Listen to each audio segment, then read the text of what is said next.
Video చూసే ముందు జై హనుమాన్ అని కామెంట్ చేయండి. జనవరి 10 ముక్కోటి ఏకాదశి వచ్చింది. హిందువులు ఈ ముక్కోటి ఏకాదశి పండుగను చాలా శక్తివంతమైనదిగా భావిస్తారు. ఎందుకంటే ఈ ముక్కోటి ఏకాదశి రోజున 33 కోట్ల మంది దేవతలు భూమిపైకి వస్తారు. కాబట్టి ఇంతటి పవిత్రమైన రోజున కొన్ని పరిహారాలు పాటిస్తే మీ జీవితంలో డబ్బుకు ఎలాంటి లోటు ఉండదు. అలాగే పట్టిందల్లా బంగారం అవుతుంది. జనవరి 10 శుక్రవారం రోజున విష్ణు స్వరూపమైన వెంకటేశ్వర స్వామిని పూజించాలి. కాబట్టి ఈ వైకుంఠ ఏకాదశి రోజున పూజ చేసేవారు ఉదయాన్నే నిద్రలేచి ఇంట్లో దీపారాధన చెయ్యాలి. ముక్కోటి ఏకాదశి రోజున స్నానం చేసేటప్పుడు నీటిలో కొంచెం పసుపు వేసుకొని స్నానం చేస్తే మీ జాతకంలో దోషాలన్నీ తొలగిపోతాయి. ముఖ్యంగా ఈ రోజున పిండి ప్రమిదల్లో దీపం వెలిగిస్తే చాలా మంచిది. తులసి మొక్కలో 33 కోట్ల మంది దేవతలు నివసిస్తారు. కాబట్టి ఈ ముక్కోటి ఏకాదశి రోజున తులసి మొక్కను పూజించిన వారికి కష్టాలన్నీ తొలగిపోయి అఖండ రాజయోగం వరిస్తుంది.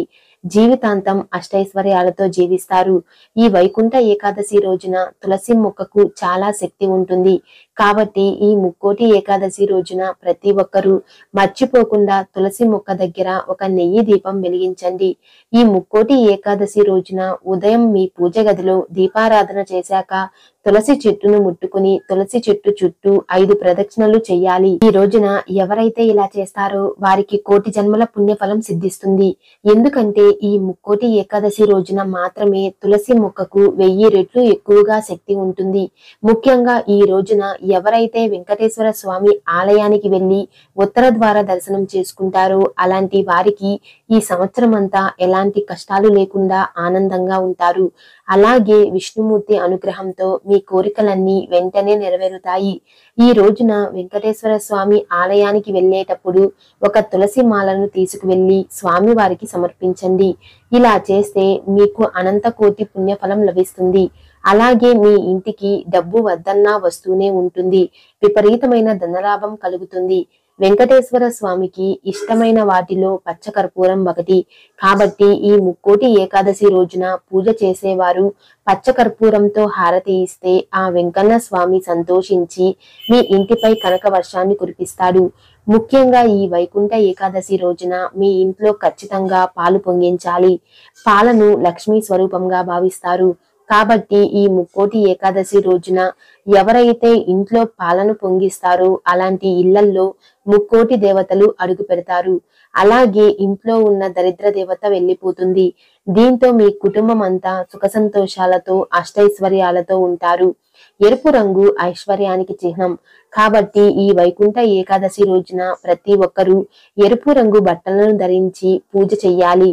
ఈ రంగు బట్టలతో పూజ చేస్తే మీ జాతకంలో అదృష్టం పెరుగుతుంది. అలాగే ఎలాంటి పని మొదలు పెట్టినా కూడా విజయవంతంగా పూర్తి అవుతుంది. ముక్కోటి ఏకాదశి రోజున ఉపవాసం ఉంటే కోటి జన్మల పుణ్యఫలం సిద్ధిస్తుంది. ఈ రోజున ఎవరైతే ఉపవాసం ఉంటారో అలాంటి మహిళలకు దీర్ఘ సుమంగళి ప్రాప్తి కలుగుతుంది. అలాగే మీ భర్త ఆయుష్ పెరుగుతుంది. ఈ రోజున మీ ఇంటి గడపలకు పసుపు రాసి కుంకుమ బొట్లు పెడితే లక్ష్మీ కటాక్షం కలుగుతుంది. ఎందుకంటే గడపలను లక్ష్మీదేవి స్వరూపంగా భావిస్తారు. ముక్కోటి ఏకాదశి రోజున సాయంత్రం 6 దాటిన తరువాత మీ ఇంటి గుమ్మం ముందు దీపాలు వెలిగించాలి. ఎవరైతే ఇలా దీపాలు వెలిగిస్తారో అలాంటి ఇల్లు లక్ష్మీదేవి ఆశీస్సులతో ఎలాంటి కష్టాలు లేకుండా ఉంటుంది. రావి చెట్టులో విష్ణుదేవుడు కొలువై ఉంటారు. ఈ ముక్కోటి ఏకాదశి రోజున రావి చెట్టు కింద ఒక నెయ్యి దీపం వెలిగిస్తే మీ ఇంటి సంపద రెట్టింపు అవుతుంది. అలాగే అప్పుల సమస్యలు అన్నీ తీరిపోతాయి. ముఖ్యంగా ఈ రోజున గోవుకు ఆహారం తినిపిస్తే ముక్కోటి దేవతల అనుగ్రహం మీపై ఉంటుంది. ఈ ముక్కోటి ఏకాదశి రోజున పేదవారికి మీకు తోచినంత దానం చేస్తే మీరు చేసిన పాపాలన్నీ తొలగిపోయి మీ కుటుంబంలో అష్టైశ్వర్యాలు చేకూరుతాయి. ఈ వీడియో మీకు నచ్చినట్లయితే లైక్ చేసి షేర్ చేయండి. ఇలాంటి మరిన్ని అప్డేట్స్ కోసం మా ఛానల్ ని సబ్స్క్రైబ్ చేసుకోండి.